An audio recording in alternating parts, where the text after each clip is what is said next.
Organizacija Crveni krst postoji svuda u svetu i sinonim je za humanitarne akcije koje služe kako bi se pomoglo onima kojima je pomoć u tom trenutku najpotrebnija.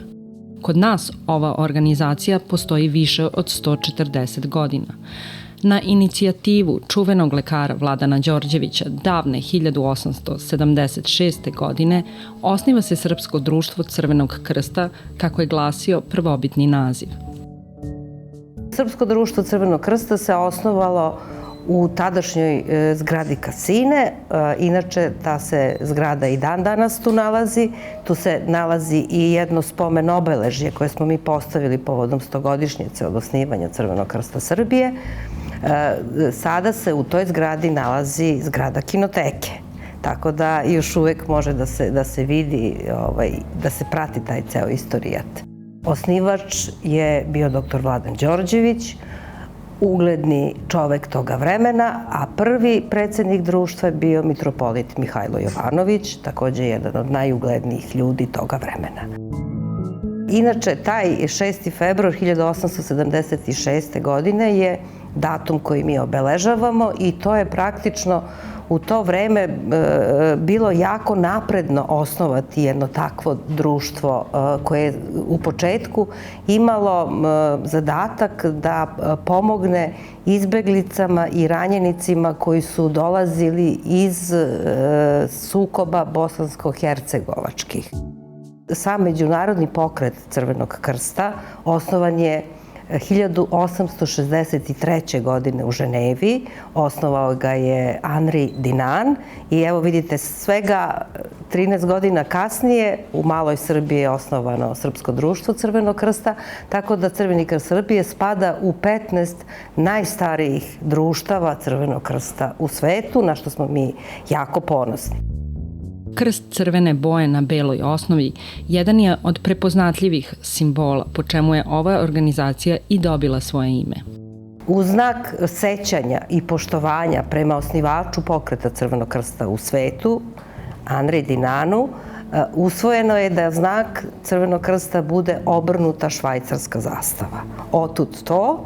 I naravno naš znak Crvenog krsta, koji je i zakonom zaštićen, znači 5 jednakih kvadrata. 5. kvadrat je u sredini. Znači, samo takav znak je znak Crvenog krsta. A on je zakonom zaštićen i Ženevskim konvencijama zato što on u ratu znači zaštitu. Veličina pokreta ogleda se u tome što bez obzira na različitosti postoji neprikosnoveno pravilo da u svakoj zemlji može da postoji samo jedna priznata organizacija Crvenog krsta ili Crvenog polumeseca i da se svaki od njih pridržava unapred određenih pravila i vrednosti. Svi crveni krstovi, dakle, rade na osnovu nekih 7 osnovnih principa. To su humanost, nepristrasnost, neutralnost, nezavisnost, dobrovoljnost, jedinstvo i univerzalnost.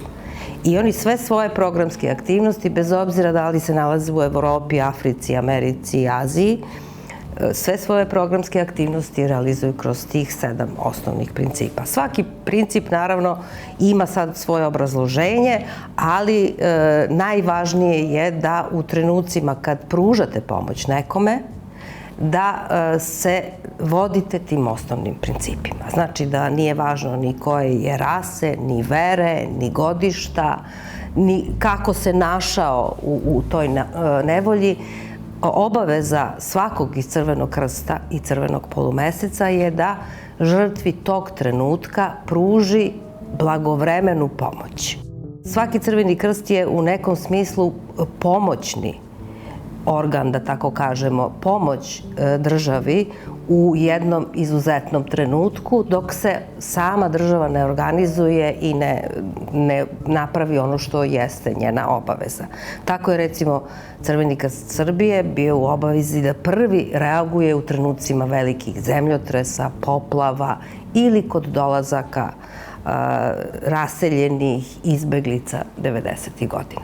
Sedište Crvenog krsta Srbije se od 1879. godine nalazi na istoj adresi, u samom srcu Dorćola, u Siminoj 19. Bez obzira koje su se sve istorijske stvari desile u tom međuvremenu za ovih 143 godine, od kad smo mi osnovani u Beogradu. Mesto gde je stanovao Crveni krst se nije menjalo. To je izuzetna jedna stvar i za sam grad Beograd i za celu Srbiju, da zgrada nije menjala svoju namenu. Samo zemljište iz grada gde se nalazi Crveni krst Srbije je donacija kraljice Natalije Obrenović.